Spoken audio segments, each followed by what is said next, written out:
siang ini tentang tarbiyatul auladi ba'dal wiladah, pendidikan anak setelah dilahirkan. Yang pertama sudah lumrah, umum kita lakukan, adzani kuping kanannya, iqamati kuping kirinya. Ini sunnah hukumnya. Ini kata jumhur ulama, mayoritas ulama. Jadi yang ngomong adzan di kuping bayi bid'ah, abaikan saja. Nggak usah didengarkan, itu sok pinter itu. Ini jumhur ulama loh, mayoritas ulama berfatwa sunnah hukumnya adzan di kuping kanan, iqamat di kuping kiri. Ya saya jadi mikir, kalau adzan di kuping bayi bid'ah, lalu bayi lahir mau diapain? Nyanyi lagu alamat palsu biar nggak bid'ah gitu.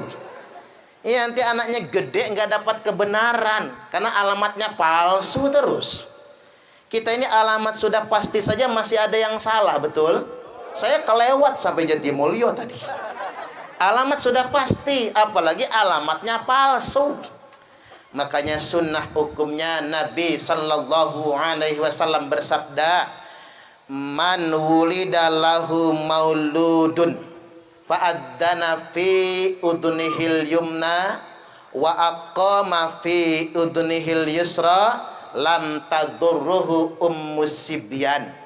Man wulida lahu mauludun, barang siapa yang lahir anak dapat bayi, fa'adzana fi udunihil yumna, diadzani kuping kanannya, wa aqama fi udunihil yusra, dan diiqamati kuping kirinya, lam tadurruhu ummus sibyan, maka tidak akan bisa mencelakakannya, tidak akan bisa membahayakannya jin yang namanya ummus sibyan.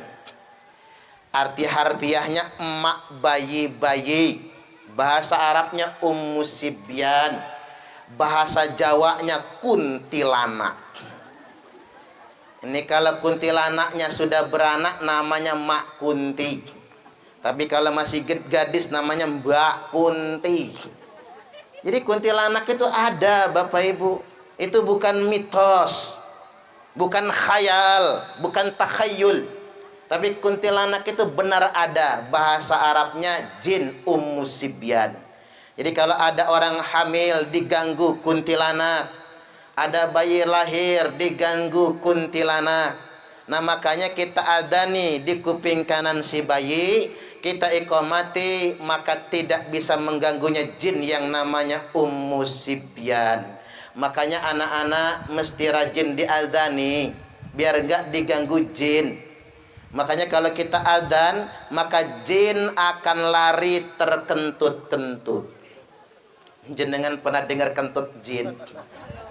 Saya aja bingung kayak apalah bunyi kentut jin itu. Jadi begini Bapak Ibu, anak itu kalau nangis ada banyak sebab. Nangis nggak berhenti-berhenti, ruqyah, minimal adzani kuping kanan, iqamat kuping kiri. Kalau matanya ngarah ke satu tempat, ke titik tertentu, ada yang dia lihat, bacakan ayatul kursi, tiupkan ke matanya. Anak berhenti nangis. Jadi nggak mesti bawa ke ustadz dulu, bisa kita ruqyah sendiri anak kita itu. Mungkin ada yang ganggu, tapi ada juga sih, udah diruqyah tetap kenceng nangisnya. Dipijit ke dukun beranak, dukun bayi, takut kecetit, masih kenceng juga nangisnya. Ternyata dari pagi nggak dikasih makan, yuk masuk angin bayinya. Artinya Bapak Ibu, satu sunnah adzan di kuping kanan, iqamah di kuping kiri. Selanjutnya yang berikutnya, anak kita itu ditahnik. Apa itu tahnik? Ambil kurma matang, dikunyah, campur dengan ludah, oleskan ke lidah dan langit-langit mulut bayi kita. Bisa dengan jempol tangan. Jadi ambil kurma matang, dikunyah, campur dengan ludah, sari yang manis tersebut dimasukkan ke dalam mulut bayi kita. Ini gunanya tahnik itu untuk tabarukan, ngalap berkah. Mudah-mudahan akhlak si bayi ini contoh akhlak orang yang mentahniknya. Maka kalau yang mentahnik Bapak Ustadz Ahmad Ashrafi, Pak Ustadz Amin, bagus. Tapi awas jangan sampai yang mentahniknya hidung belang, mata keranjang. Udah hidungnya belang, matanya keranjangan, bajingan tengik juga. Jadi apa anak kita itu? Tapi yang terpenting Bapak Ibu, anak kita benar atau tidaknya, yang terpenting teladan contoh dari orang tuanya. Karena orang Arab punya pepatah, ma fil aba fil abna, apa yang ada pada bapaknya nurun ke anaknya. Ini kata orang Arab. Kalau kata orang Jawa, nek bapake kalong, anake kampret. Ulang lagi, nek bapake kalong, anake, nek bapake nyolong, anake nyopet. Ulang sekali lagi. Nek bapake kalong, anake kampret. Nek bapake nyolong, anake nyopet. Yang namanya buah jatuh enggak jauh dari pohonnya. Maka dari itu penting yang namanya keteladanan. Kemudian yang berikutnya, yang ketiga, dicukur rambutnya sampai gundul. Nah, rambut tadi itu, rambut pertama bawaan lahir, itu mesti dicukur. Tapi jangan langsung dibuang, ditimbang dulu, disedekahi. Sesuai dengan hadis Sahih Muslim, wazanat Fatimatus sya'ra Hasanin wa Husainin wa Zainaba wa Ummi Kulthum. Dulu Fatimah empat anaknya, Hasan, Husain, Zainab, Ummu Kulthum. Empat-empatnya dicukur rambutnya, digundul rambutnya, wazanat. Lalu ditimbang oleh Fatimah rambutnya tersebut, fatasaddaqat bi zinatihi dzalika fiddah. Lalu Fatimah sedekahan dengan beratnya timbangan rambut tersebut seharga perak. Maka Pak Ustadz Agus nanti timbang rambut. Kalau dapat 10 kilo, maka sedekah 10 kilo perak ya. Ya kira-kira aja tadi itu. Saya agak bersyukur itu. Kok rambutnya masih dikit banget tadi ya Pak ya. Aman Ustadz Agusnya, aman itu. Tapi kalau jenengan mampunya pakai emas, Pak D Haji Sariman ya, mampulah pakai emas ya. Wong sapinya banyak kok, kebun salaknya masih lebar. Jadi boleh, silahkan. Andai kata ingin kita timbang seharga emas, boleh. Dapat 10 gram rambut, 10 gram emas. Di bawah emas maka perak. Kalau perak nggak sanggup juga, sekadar kemampuan kita. Makanya ada kembang telur. Duitnya mana? Telurnya jadilah. Saya sudah tahu kasusnya soalnya. Nggak apa-apa, duitnya nggak ada di sono. Kita kadang-kadang diajarin orang tua tuh kan pakai kembang telur, kasih duit. Zaman dulu itu duit 100 perak yang merah-merah itu ya Bu ya. Naik jadi 1000 perak, naik lagi sekarang 2000 rupiah. Itu orang tua dulu nggak pinter ceramah. Mengapa ada kembang telur dikasih duit? Itu sedekahan rambut maksudnya. Jadi gunanya untuk mensedekahi rambut si bayi. Lalu ada yang protes sama saya, Ustadz kok sedekahan cuma 2000? Mestinya yang di sana 100 ribuan. Kalau yang di kembang telur 100 ribuan, ini yang marhabanan nggak konsentrasi. Khawatir nggak kebagian nantinya. Itu ilmu orang tua dulu kan pinter-pinter. Nggak pinter ceramah tapi pinter nyontohi. Ya sama lah kayak orang ngusung keranda kan. Ibu-ibu pakai kembang dikasih duit recehan. Apa maknanya kembang? Kembang dunia. Jabatan, pangkat, kehormatan, gelar, semua tidak ada yang dibawa mati. Kembang-kembang dunia ditinggalkan.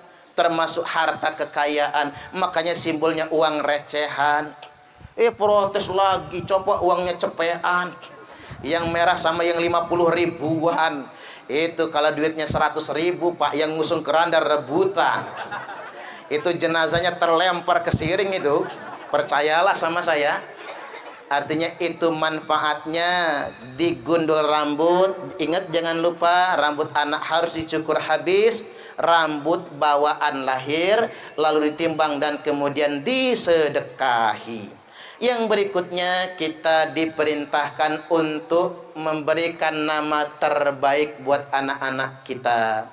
Innakum tad'una yaumal qiyamati bi asma'ikum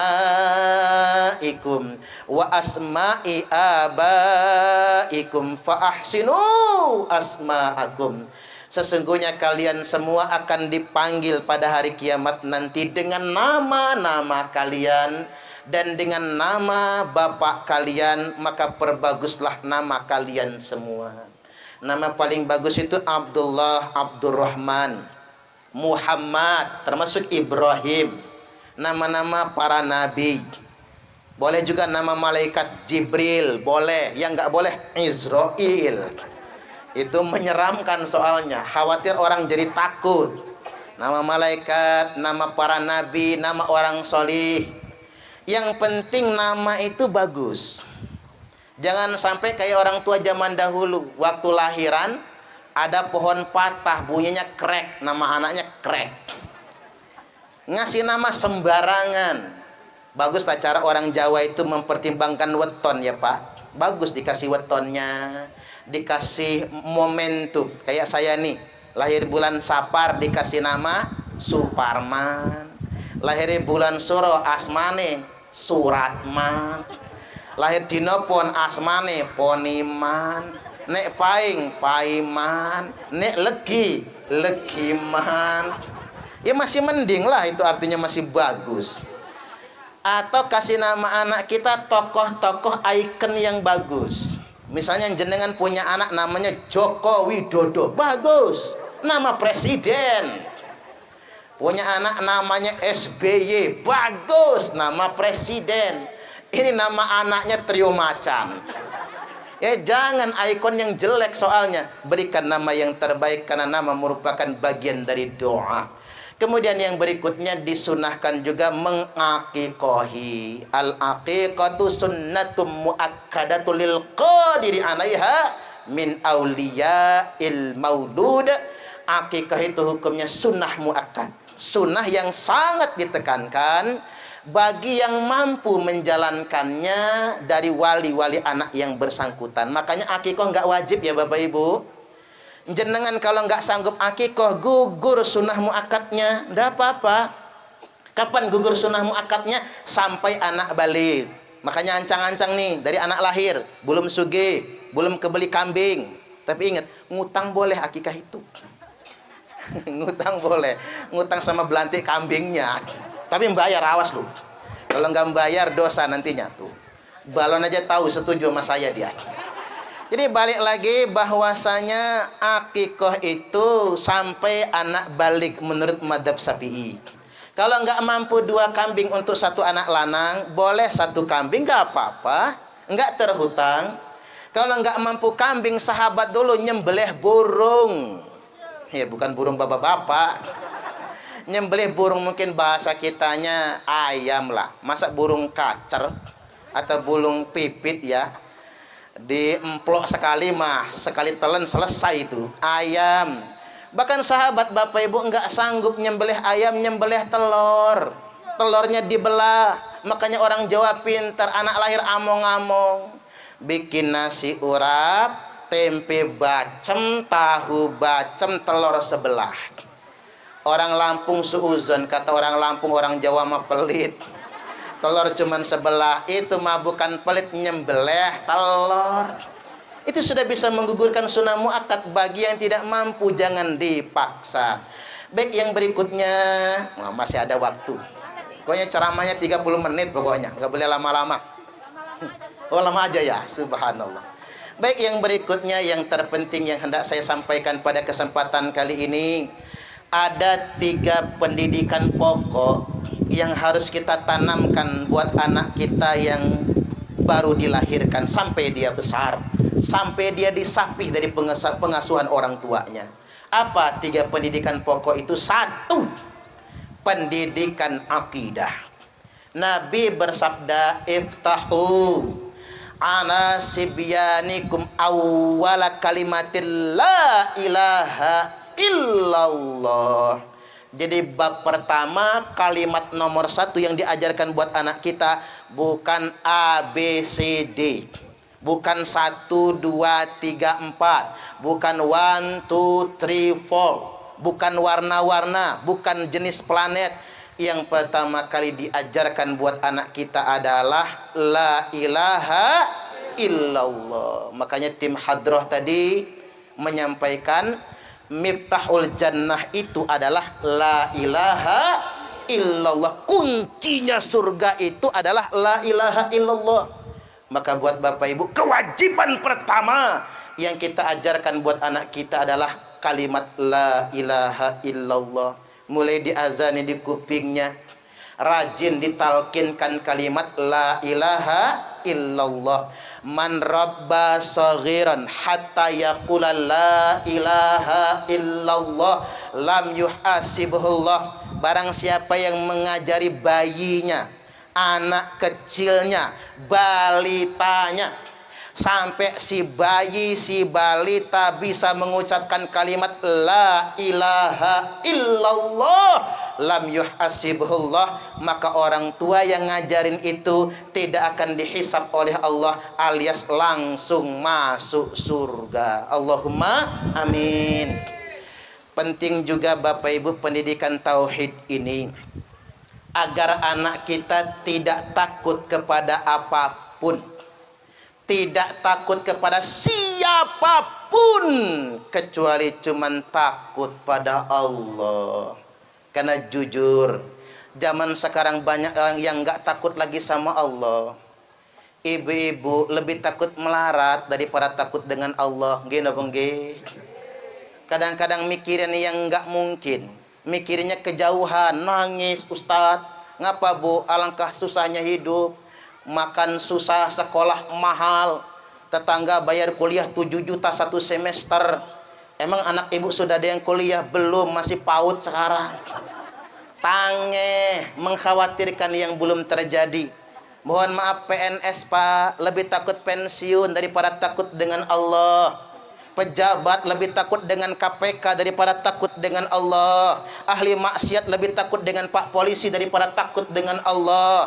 Bahkan tidak jarang suami-suami lebih takut sama istrinya daripada takut dengan Allah. Bu, ada nggak suami takut istri? Yang mana orangnya Bu? Tunjukin sama saya, pengen tahu rainya kayak apa tuh orang.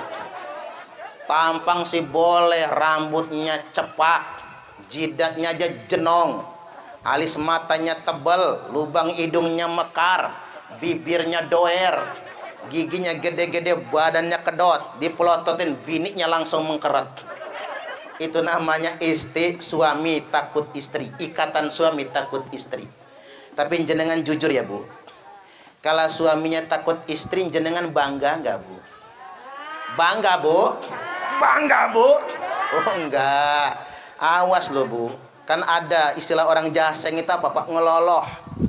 Suami diloloh biar kalah. Nggak boleh yang kayak gitu. Kan ada ya Pak, apa kata bini sampai suami mau berbakti sama emaknya aja nggak bisa. Begitu suami ngasih duit sama emaknya, begitu pulang bininya monyong. Langsung ngunci kamar, kelon sama emak lu sono. Masya Allah. Bu, kalau jenengan kayak gitu calon neraka itu. Perempuan itu paling gampang masuk surga, paling gampang masuk neraka. Kalau jenengan pengen masuk surga, taat manut suami. Tapi kalau jenengan pengen masuk neraka, monggo ngelawan sama suami. Jangan, ya nggak apa-apa kalau pengen masuk neraka. Ngelawanlah sama suami Bu. Suami lagi tidur, sepak palanya. Gratis masuk nerakanya. Enggak usah bayar kaplingan di neraka itu. Itu pendidikan yang pertama, pendidikan akidah. Krimis ya? Ya enggak apa-apalah. Yang kedua, pendidikan ibadah. Nah ini penting. Jadi bukan kewajiban sekolah, bukan kewajiban TPQ, TPA, bukan kewajiban kiai sama guru ngaji, nyuruh salat, kewajiban orang tua. Maka Nabi bersabda, Murus sabiyya bis salati idza balagha sab'a sinin. Perintahkan anak-anak kalian untuk salat kalau umurnya sudah 7 tahun. Wa idza balagha 10 sinin, dan apabila anak-anak sudah berumur 10 tahun belum mau salat juga, fadribuhu ilaiha gabba, gara-gara meninggalkan salat. Saya ketemu hadis ngebuk itu ini. Kalau anak enggak belajar matematika digebuk, enggak ada hadisnya, enggak ada. Kalau anak bu malas sekolah dijewer, enggak ada ayatnya pak. Kalau anak mandi hujan disepak, enggak ada fatwanya. Tapi kalau anak enggak sholat umur 10 tahun ke atas, gebuk. Cuman yang digebuk jangan pinggang ke atas, tapi pinggang ke bawah. Enggak boleh menampar wajah karena anak tambah nakal nantinya. Enggak boleh nempeleng kepala, enggak boleh narik jambang, enggak boleh menjewer. Ingat, yang suka ngejewerin anak tuh, mulai sekarang jangan suka ngejewer. Anak makin sering dijewer makin bebel, bandel, bengal. Jangan dijewer, jangan suka nyubit, Bu. Jangan suka nyubit. Boleh mukul anak, yang dipukul pantat, pinggang ke bawah. Termasuk emak-emak ini pak, kalau nggak sholat udah bebel, bandel, bengal, bebel, bandel, ngotot, ngetet, ngeyel, merengkel. Sholat tidak, ngurumpi kerjaannya, suka beranteman sama tetangga, sama suami ngelawan, dikongkon sholat malah nyolot, diingetin sekali sampai 7 kali ngelawan, bangal, bebel, bandel, ngotot, ngetet, ngeyel, merengkel. Kalau sudah kayak gitu pak, boleh ngebuk istri. Tapi ingat, yang digebuk pantatnya. Makanya pantat dibikin tebel. Kalau dipukul del mendal dia. Balik lagi Bapak Ibu, pendidikan sholat buat anak kita. Tapi ingat, mukul itu terakhir, mentok. Mukul itu kalau sudah mentok, yang nomor 1 adalah keteladanan contoh. Percuma pak jenengan ngongkon anak sholat, bapaknya nggak sholat. Ngongkon anak ke masjid, anaknya ribut di masjid, bapaknya nggak tahu ke masjid. Ngongkon anak ngaji, bapaknya malas ngaji. Maka contoh orang tua itu penting. Karena begini Bapak Ibu, anak itu nurut orang tua.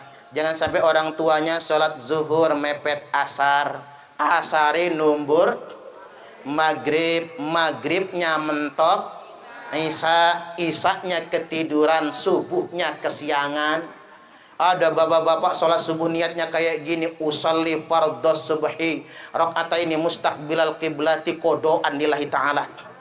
Lah kok kodoan pak jam 8 sholat subuhnya. Istri nyusul, apa kata istrinya?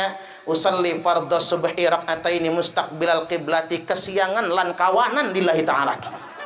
Lo kok kawanan bu, jam 9 sholat subuhnya. Anak kita niru, apa kata anak? Usalli fardhos subhi wal dhuhri wal asri wal maghribi wal isya'i kroyoan, oplosan lillahi ta'ala. Hancur sholatnya. Si mending masih ada sholat. Gimana kalau orang Jakarta subuh maraton, zuhur ke salon, asar main badminton, maghrib mainin handphone, isya nonton sinetron, mati kena semek John. Ulang sekali lagi ya, ulang ya. Subuh maraton, zuhur ke salon, asar main badminton, maghrib mainin handphone, isya nonton sinetron, mati kena smackdown. Smackdownnya malaikat Israel. Pendidikan sholat nomor 2.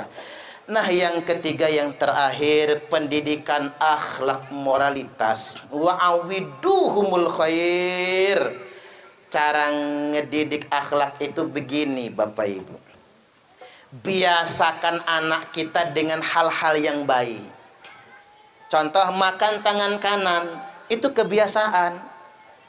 Pakai selop sendal kaki kanan dulu, itu kebiasaan. Lewat nunduk di depan orang tua, itu kebiasaan. Cium tangan salim orang tua, itu kebiasaan. Kita ini kadang-kadang adab sama orang tua salim, kayak sama temen. Nggak ada lagi budaya sungkeman. Jangan ikut yang mengatakan sungkem sama orang tua itu musyrik. Itu aliran apa sih itu? Aliran listrik katanya. Kadang-kadang kita ini banyak cara beragama yang keras-keras itu ya Pak. Belajarnya juga majelas. Kita ditanya, lu belajar di mana? Internet. Nanti kalau mati ditanya malaikat, guru kamu siapa? Syekh YouTube al-interneti. Kiainya Kiai Haji Google. Ustadznya Ustadz Facebook LCMA. Ya nggak bisa kayak gitu. Cium tangan orang tua itu sunnah hukumnya. Bahkan begini Bapak Ibu, cium tangan itu punggung dan telapak. Ibu-ibu harus ngajarin. Makanya ibu-ibu nyucuk tangan suami, itu pahalanya sama seperti 70 kali cium Hajar Aswad. Apalagi suaminya ireng ya Bu ya. Persis Hajar Aswad. Makanya jenengan kalau nyari suami itu jangan yang kuning, jangan yang putih, coklat juga jangan, ireng pokoknya. Cari yang persis pantat wajan itu, yang sudah lama nggak digosok. Biasakan nyium tangan orang tua itu punggungnya, telapaknya, bungkukkan badan. Anak sekarang kan besar tinggi, mbahnya kecil. Ketiban salim ngangkat tangan mbahnya, dijedutkan ke jidatnya. Mau copot rasanya tangan orang tua. Itu kan adab. Berbakti sama orang tua itu adab. Pakai baju nutup aurat buat anak gadisnya itu adab yang dibiasakan. Tidak bisa dipaksakan, tapi harus dibiasakan. Itu caranya sedemikian rupa, termasuk pendidikan berbakti kepada kedua orang tua. Jenengan kalau pengen punya anak berakhlak sama orang tua, jenengan harus berakhlak juga. Karena begini kaidahnya, birru abaakum tabirukum abnaukum. Berbakti dulu sama orang tua kalian, baru nanti anak kalian ngebalasnya berbakti kepada kalian juga. Makanya Bapak Ibu, buat Ustadz Agus juga, dan kita semua yang hadir di sini, kalau pengen punya anak yang berbakti, kita dulu yang berbakti sama orang tua. Hari ini ingin saya ingatkan kepada semua anak, orang bijak berkata, perlakukan orang tuamu seperti raja, maka rezekimu pun akan seperti rezeki para raja. Tapi awas, kalau panjenengan memperlakukan orang tua seperti pembantu, maka rezekinya pun akan seperti rezeki pembantu. Mamanya jadi babysitter. Ada nggak sih yang di sini nih? Waduh banyak. Kadang-kadang nggak tahu terima kasih ya Bu ya. Udah capek ngurus anak dia nyolot. Malah dia sewot, nggak tahu terima kasih. Berbaktilah sama orang tua. Kata pepatah orang apa? Kalau orang tua kaya, anak kayak raja. Betul nggak kira-kira?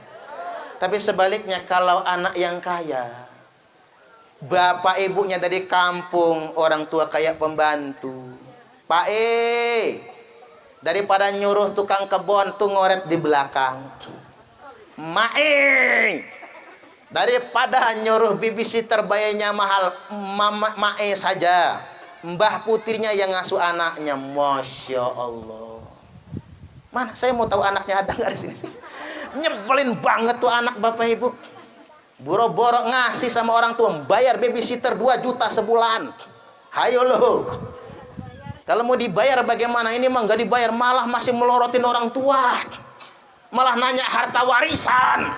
Allahu Akbar. Nah, ada yang pengalaman kayaknya ya. Ini bahaya Bapak Ibu, jangan sampai sedemikian rupa.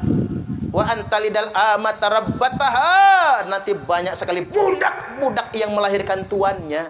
Siapa itu budak yang melahirkan tuan? Ibu kandung ibunya yang mengandung, ibunya yang melahirkan, ibunya yang menyusui dan membesarkan. Setelah anaknya sukses, anaknya memperlakukan ibunya seperti pembantunya sendiri. Na'udzubillahi min dzalik. Bahkan mohon maaf Bapak Ibu, zaman sekarang hewan peliharaan lebih berharga daripada orang tua. Jajal, jenengan punya kambing lepas dari kandang, bikin pengumuman nang masjid, Bapak ibu, kambingku ucul. Sudah 3 hari nggak pulang ke rumah. Barang siapa yang menemukan kambingku silahkan ambil. Sekampung orang keluar nyari kambing, karena bakal dapat kambing. Coba jenengan kalau punya orang tua. Bapak ibu, bapakku pikun. Sudah 3 hari 3 malam lepas dari rumah, nggak pulang-pulang. Barang siapa yang menemukannya silahkan ambil. Moh, yakin dah nggak ada yang mau, Pak. Saya jadi mikir, ternyata binatang peliharaan lebih berharga dari orang tua. Mohon Bapak Ibu, jangan siksa orang tua dengan kerinduan. Orang tua tuh nggak minta enggak, cuman kalau dikasih ya mau. Makanya kalau kata ibu saya, cuman sayang ibu saya ini nggak bisa bahasa Indonesia, pintarnya bahasa Inggris. Kata ibu saya, ame anak lemah, umak dina minta. Ame anak sare, umak nangis siang malam. Ini bahasa Inggris Kingston. King itu raja, stone itu batu, batu raja. Ini saya terjemahkan ya. Ame anak lemah, umak dina minta. Ne anake seneng, ne anake sugih. Kalau anaknya kaya, ibu nggak pengen minta. Betul nggak, Bu? Ya tapi kalau dikasih yang mau. Anak sekarang ini Pak Sarjana gelarnya tapi geblek ya. Udah sarjana merantau nang Jakarta, dapat kerjaan enak, gaji gede, nelpon ke Waikandis. Mae, apa nang? Sehat. Mak, masih punya duit? Masih, nak. Cukup enggak kira-kira? Cukup. Enggak, mama ngomong aja, perlu dikirim lagi enggak? Enggak usah, nak. Lo ngapain nanya? Itu geblek namanya ya. Mbok ya, kalau ada rezeki ya kasih sajalah orang tua. Begini Bapak Ibu, walaupun orang tua kita lebih kaya dari kita, walaupun orang tua kita belantik sapi dan kambing ya, kalau hari raya korban miliaran duit muter. Walaupun orang tua lebih kaya dari anaknya, anak kalau sudah mandiri ndak apa-apa ngasih orang tua, bagus itu. Kita kasih, Pak, ini saya transfer 10 juta. Enggak usah loh, nak. Bapak banyak duit papa, enggak apa-apa, 10 juta. Kita transfer 10 juta. Nanti pas mulangin 50 juta itu. Ya enggak apa-apa kan, yang penting ngasih dulu sama orang tua itu.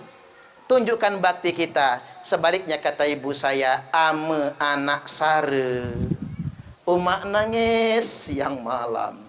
Kalau anaknya susah, siang malam ibu menangis. Betul nggak kira-kira? Nggak ada kok yang bisa mengalahkan ketulusan seorang ibu. Ibu-ibu pernah nggak ke rumah saya? Yang ngacung, yang pernah ke rumah saya?